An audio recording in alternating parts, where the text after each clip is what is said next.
Hello everyone, welcome to my channel. ఈరోజు important content ఏంటంటే easy మ్యాథ్లో square values ఎలా find out చేయాలని. ఓకేనా, ఇది ఆల్మోస్ట్ అందరికి తెలిసిందే. స్కూల్ లెవెల్ నుంచి లాంగ్ డివిజన్ మెథడ్ తెలుసు. ఆ డివిజన్ మెథడ్ అయితే చేయడానికి చాలా టైం తీసుకున్నది. ఫర్ ఎగ్జాంపుల్, స్క్వేర్ రూట్ అంటే జనరల్గా మనకి రూట్ 4 ఉందనుకోండి. ఇది ఎలా రాసుకోవచ్చు అంటే రూట్ ఆఫ్ 2 into 2 గా రాసుకోవచ్చు. That is equal to root of 2 n times ఉంది, 2 టైమ్స్ ఉంది. ఈ స్క్వేర్ రూట్ కి 2 క్యాన్సిల్ అవుతుంది కాబట్టి మనకి వాల్యూ 2 తెలుసు. అప్పుడు రూట్ 4 వాల్యూ ఏమో 2 తెలుసు అన్నమాట. నెక్స్ట్ రూట్ 9 తీసుకుంటాం. ఓకేనా, ఇది ఎలా రాసుకోవచ్చు అంటే 3 into 3 గా రాసుకోవచ్చు. Under root of 3 square that is equal to square root కి 2 క్యాన్సిల్ అయితే రిమైనింగ్ మనకి 3 మిగులుతుంది అనమాట. నెక్స్ట్ రూట్ 16, ఇది కూడా ఎలా రాసుకోవచ్చు అంటే రూట్ ఆఫ్ 4 into 4 గా రాసుకోవచ్చు. That is equal to root of 4 square. Square root కి స్క్వేర్ క్యాన్సిల్ అవుతుంది, రిమైనింగ్ మనకి 4 తెలుసు. Next one more, root 25 equal to ఎలా రాసుకోవచ్చు అంటే రూట్ ఆఫ్ 5 into 5 గా రాసుకోవచ్చు. That is equal to root of 5 square. Square root కి 2 క్యాన్సిల్ అయితే రిమైనింగ్ మనకి 5 అని తెలుసు. ఓకేనా, ఇదన్నీ జనరల్ గా మనకు తెలిసింది. ఇదన్నీ పర్ఫెక్ట్ స్క్వేర్ కాబట్టి స్క్వేర్ రూట్ క్యాన్సిల్ అవుతుంది. ఒకవేళ ఈ మధ్యలో చూడండి, root 5 value, root 6 value, root 7 value, root 8 value 9 వస్తుంది. Next root 10 value, root 11 value, root 12 value, ఇలాంటి వాల్యూస్ వచ్చేటప్పుడు ఎలా ఫైండ్ అవుట్ చేయాలని ఈరోజు మనము క్లాసులు తెలుసుకోబోతాం. ఆల్మోస్ట్ ఇది తెలుసు.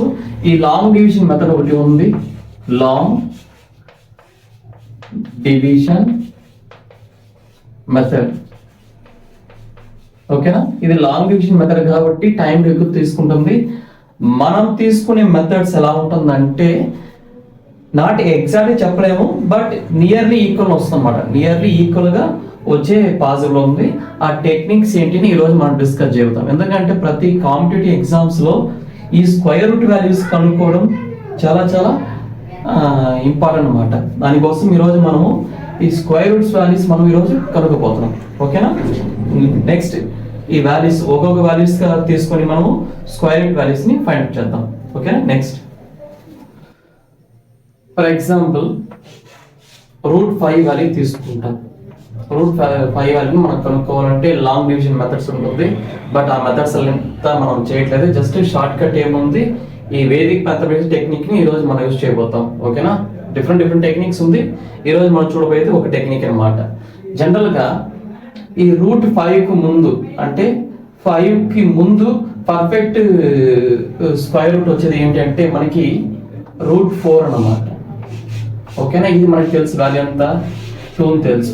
ఓకేనా, అప్పుడు రూట్ 5 కూడా మనకి 2 పాయింట్స్ వస్తుంది కాబట్టి ఈ 2 అలానే యూజ్ చేసుకున్నాం. 2 ప్లస్ ఈ 4 కి ఈ 5 కి మధ్య డిఫరెన్స్ ఎంత ఉందో చూడండి, 1 కాబట్టి 1 డివైడ్ బై ఈ స్క్వేర్ రూట్ కాబట్టి ఈ వాల్యూని 2 తో మల్టిప్లై చేయాలి. ఓకేనా, 2 into 2 4 అన్నమాట.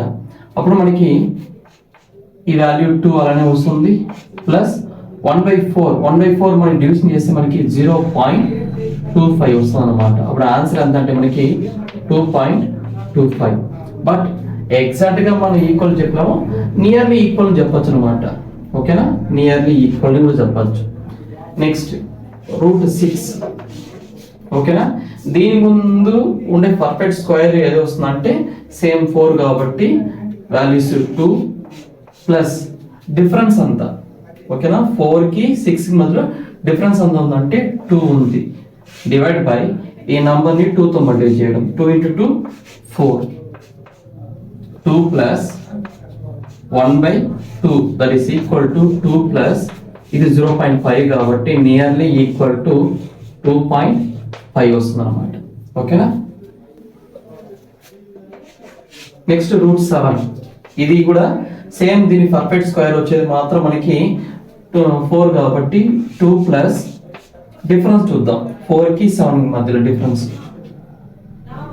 3 డివైడ్ బై 2 తో మల్టిప్లై చేస్తే 4 అన్నమాట. therefore 2 ప్లస్ ఈ వాల్యూని డివిజన్ చేద్దాం. మనం డివిజన్ చేస్తే ఎంత వస్తుంది,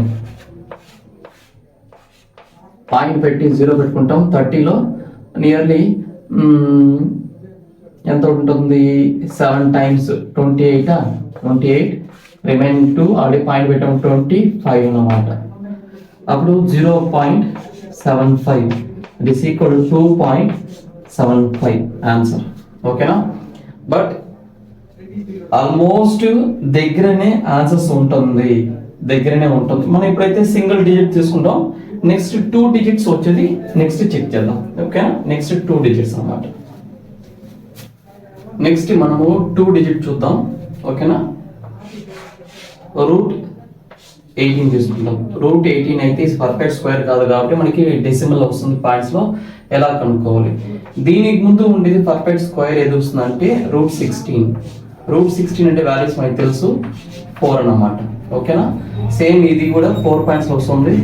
4 ప్లస్ డిఫరెన్స్ అంతా 16 కి 18 మధ్య డిఫరెన్స్ అంతా 2 డివైడ్ బై ఈ నంబర్ ని 2 తో మల్టిప్లై చేయండి. 4 into 2 8. అప్పుడు 4 ప్లస్ ఇది మనం క్యాన్సిల్ చేస్తే 1/4 వస్తుంది. That is equal to 4 plus ఇది మనం డివిజన్ చేస్తే 0.25 that is equal to 4.25 nearly equal. ఓకేనా? నెక్స్ట్ రూట్ 38 తీసుకుంటాం. ఓకేనా? రూట్ 38 ముందు ఉండే పర్ఫెక్ట్ స్క్వేర్ ఏదంటే రూట్ 36 అంటే 6 36 కాబట్టి ఇది వస్తుంది అనమాట. అప్పుడు ఇది కూడా 6 లో వస్తుంది. ప్లస్ డిఫరెన్స్ చూడండి ఎంత ఉందని 2 డిఫరెన్స్. ఈ నంబర్ ని 2 తో మల్టిప్లై చేయడం 6 into 2 12 that is equal to 6 plus cancel చేస్తే 1/6 that is equal to 6 plus ఈ వాల్యూ ఎంత వస్తుందంటే 1 6 పాయింట్ పెట్టి 0 పెడితే 1 టైమ్ 6 రిమైనింగ్ 4 40 6 6 36 రిమైనింగ్ 4 అంటే 0.16 దట్ ఈస్ ఈక్వల్ టు 6.16 అని వస్తుంది అన్నమాట. One more thing, root 39 that is equal to same 6 plus difference అంతా 3 డివైడ్ బై 12 క్యాన్సిల్ చేస్తే 1 time 4 time therefore 6 plus 0.25 that is equal to 6.25. ఓకేనా? బట్ ఎగ్జాక్ట్ వాల్యూ ఒక్కొక్కసారి రావచ్చు, ఒక్కొక్కసారి అప్రాక్సిమేషన్ వాల్యూస్ కూడా వచ్చే ఛాన్స్ ఉంది. మనకి తెలుసుకోవాల్సిన ఏంటంటే పర్ఫెక్ట్ స్క్వేర్ రూట్స్ మనకి తెలిస్తే మిగతా ఈజీగా కనుక్కోవచ్చు. ఓకేనా? ఎందుకంటే కాంపిటేటివ్ ఎగ్జామ్స్ లో మీరు లాంగ్ డివిజన్ చేయడానికి అంత టైం ఉండదు. చాలా it will take more than 5 minutes అనమాట. మళ్ళీ మీరు మిస్ అయితే వాల్యూస్ అన్ని మారిపోతుంది. అదే ఈ షార్ట్ కట్స్ మీరు తెలుసుకుంటే కొద్దిగా ఈజీగా ఉంటుంది. పాయింట్స్ లో దగ్గర వస్తే చాలా అనమాట. దగ్గర అంటే 6.20 రావాల్సింది 6.16 వచ్చింది, లేకపోతే 18 వచ్చింది. అంత బాగా దగ్గర నియర్లీ అప్రాక్సిమేషన్ వాల్యూస్ వస్తే కూడా చాలా అనమాట. Values almost correct. ఓకేనా? ఈరోజు చెప్పిన టెక్నిక్స్ చాలా ఈజీ బట్ ఇంపార్టెంట్ గా చెప్పొచ్చు. ఎందుకంటే స్క్వేర్ రూట్ వాల్యూస్ కనుక్కోవడం చాలా మంది చాలా మిస్టేక్ చేస్తున్నాము. బట్ మనం కూడా స్కూల్ లెవెల్ నేర్పించాం కూడా కానీ మనం మర్చిపోయింటాం అనమాట. మ్యాక్సిమం అందరికి గుర్తుండేది ఏంటంటే root 2 value 1.414, next root 3 value 1.732. ఈ వాల్యూస్ గుర్తుంటుంది ఎందుకంటే రెగ్యులర్గా వచ్చే ఎగ్జామ్స్లో ఈ వాల్యూస్ గుర్తుంటుంది కాబట్టి మెమరీ స్టోర్ అయిపోతుంది. బట్ మిగతా వాల్యూస్ అన్ని మనకు గుర్తుండదు. బట్ ఈ షార్ట్ కట్ టెక్నిక్ మనం నేర్చుకుంటే కొద్దిగా ఈజీగా ఉందన్నమాట. ఓకేనా? Thank you friends. ఈ రోజు చెప్పిన కాన్సెప్ట్ మీకు అర్థమైంది అనుకుంటాను. ఎవరైతే ఇలాంటి చిన్న చిన్న మిస్టేక్ చేస్తున్నారో వాళ్ళందరికీ మన వీడియోస్ని షేర్ చేయండి. ఓకేనా? Thank you friends. Thank you very much.